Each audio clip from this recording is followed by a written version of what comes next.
Hey, ¿qué tal? ¿Cómo están? Mi nombre es Azul y les doy una cordial bienvenida a este canal. El día de hoy vamos a estar haciendo una video reacción a un video sobre la alegoría de la caverna de Platón con la finalidad de que ustedes puedan ver con sus propios ojos cómo está ilustrada, cómo está como más materializada y después hacer una pequeña reflexión sobre pues este tema, pero ahora con otra alegoría que es la de la teratología. Así que vamos a ello. El conocimiento. ¿Cuál es el sentido de la vida? Grandes temas que podrías abordar figurativamente explicando la existencia como un viaje por un camino o por el océano, una escalada, una guerra, un libro, un carrete de hilo, un juego, una ventana de oportunidad o un parpadeo demasiado corto de la vida de una llama. Hace 2400 años, uno de los pensadores más famosos de la historia dijo que la vida es como estar encadenado en una cueva, obligado a ver sombras que revolotean por una pared de piedra. Bastante alegre, ¿verdad? Fue lo que en realidad sugirió Platón en su alegoría de la caverna, incluida en el libro séptimo de La República, en la que el filósofo griego imagina la sociedad ideal, analizando conceptos como justicia, verdad y belleza. En la alegoría, unos presos han sido confinados a una caverna desde su nacimiento, de espaldas a la entrada, sin poder girar la cabeza ni ver el mundo exterior y con un fuego detrás. Ocasionalmente, gente y otras cosas pasan por delante de la entrada de la cueva, proyectando sombras en la pared que ven los cautivos. Los prisioneros nombran y clasifican estas ilusiones creyendo que perciben entidades reales. De repente, un preso es liberado y llevado fuera por primera vez. La luz hiere sus ojos y encuentra el nuevo entorno desorientador. Cuando le dicen que las cosas alrededor son reales, mientras que las sombras eran meros reflejos, no puede creerlo. Las sombras le parecían mucho más claras, pero poco a poco sus ojos se adaptaban hasta poder mirar los reflejos en el agua, los objetos directamente y finalmente el sol, cuya luz es la fuente última de todo lo que ha visto. El prisionero vuelve a la cueva para compartir su descubrimiento, pero ya no se acostumbra a la oscuridad y tiene dificultad para ver las sombras en la pared. Los otros prisioneros creen que el viaje lo ha hecho estúpido y ciego y se resisten violentamente a cualquier intento de ser liberados. Bueno, pues ahora que el video ha finalizado, podemos comenzar con el análisis.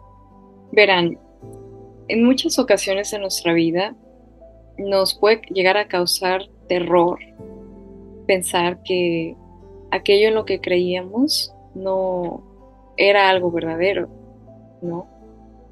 Cuando nosotros nos encontramos a ese enfrentamiento hacia la verdad, sacrificamos al ego. El ego entendido como esa identidad construida a través de nuestras creencias, nuestras experiencias y nuestras identificaciones con nosotros mismos o incluso hasta proyecciones del yo hacia el mundo. Es un dolor y un duelo muy profundo el cambiar de opinión, ¿no?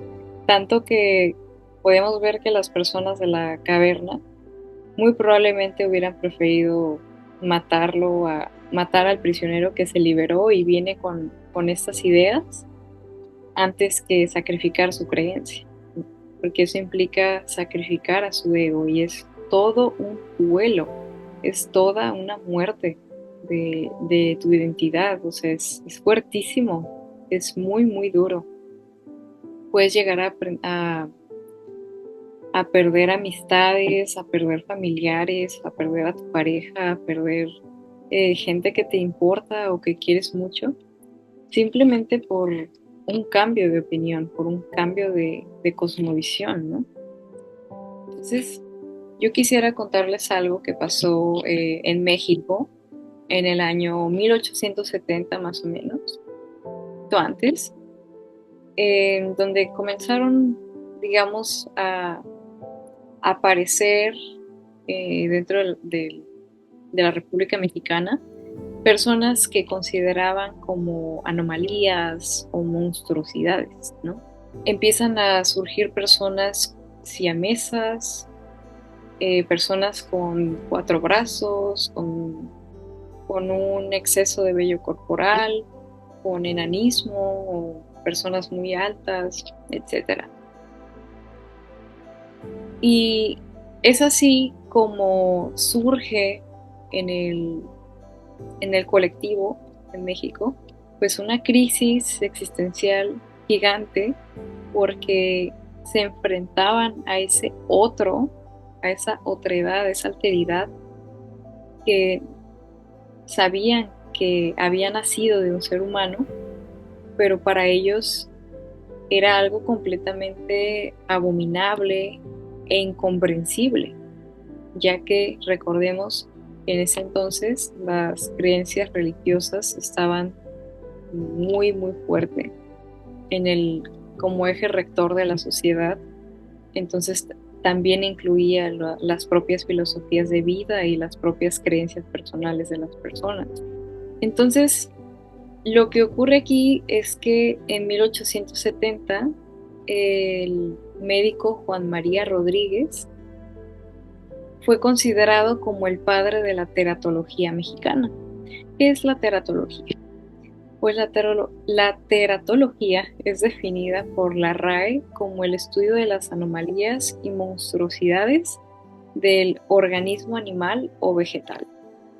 Él logró básicamente que estas personas que eran consideradas como quimeras y se llevaban a los circos y ganaban muy buen dinero por sus presentaciones, pues dejara de ser objeto de la religión o un tópico de Dios o del diablo, y pasar a ser ahora un estudio perteneciente a la medicina, ¿no?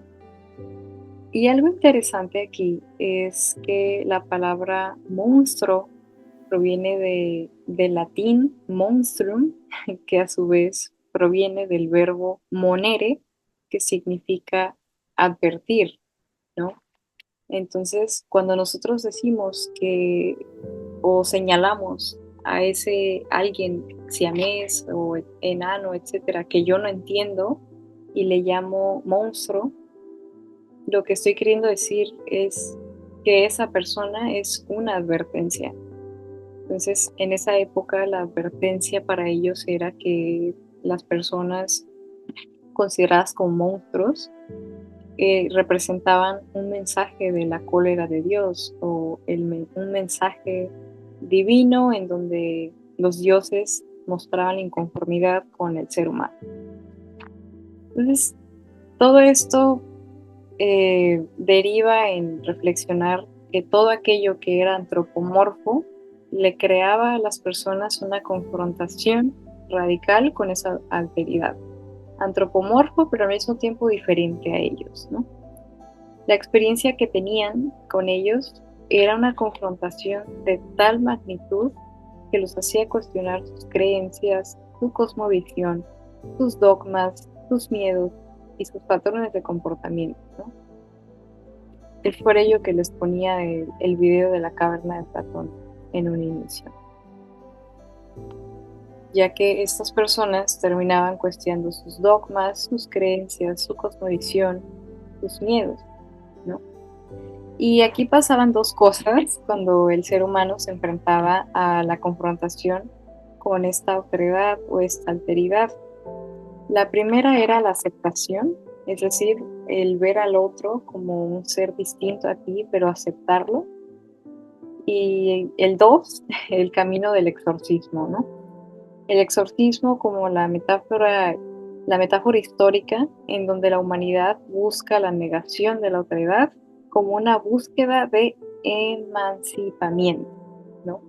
Busca liberarse de las ataduras que implican confrontar al otro. Y al mismo tiempo, cuando yo confronto al otro, me confronto a mí, porque confronto mi ego, ¿no?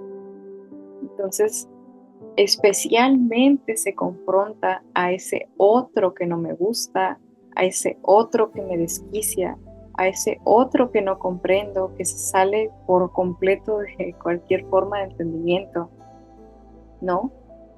¿Por qué? Pues porque para comprender algo que no comprendo, debo de salirme de mi forma de pensar y ver más allá. Y eso es lo doloroso que quería representarles con la caverna de Platón, ¿no? Es doloroso para muchas personas salir de la caverna, para todos lo es en realidad, ¿no? Entonces, en esta etapa del exorcismo al otro, emana una rama que le llamo la búsqueda del culpable, ¿no? La búsqueda del culpable es pues cuando la persona no quiere sacrificar su ego, no quiere hacer el trabajo interno de filosofía, etcétera, y pues decide buscar un culpable.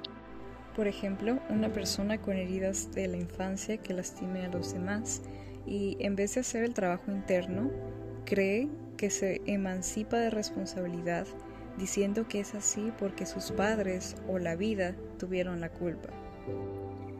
Y ese culpable pues puede llamarse Dios, puede llamarse diablo o incluso ese otro al que no quiere confrontar, pues lo atribuye como un criminal en potencia. ¿Y por qué un criminal en potencia? Porque a pesar de no haber cometido algún homicidio o algún delito como tal, el delito para ellos es el daño que le puede causar a la humanidad, ¿no? En un futuro. Ese daño que le causa a él mismo hacer una confrontación. En fin, para concluir este video, pues comentarles que cambiar nuestra cosmovisión pues implica cambiar nosotros, implica un cambio en nosotros, y si cambio yo, todo cambia, y por ende mi forma de relacionarme cambió, y por ende mi entorno también lo hizo conmigo.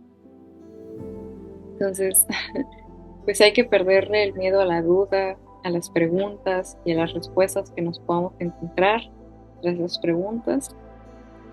Hay que perderle el miedo a la filosofía y vivir nuestro duelo propiamente, ¿no? En fin. Espero que les haya gustado este video, que les haya sido de utilidad. Ahí platíquenme en los comentarios si se animan, cuál fue como su experiencia que les cambió la vida en ese viaje del héroe que implica salir de la caverna. Sí. Hasta luego.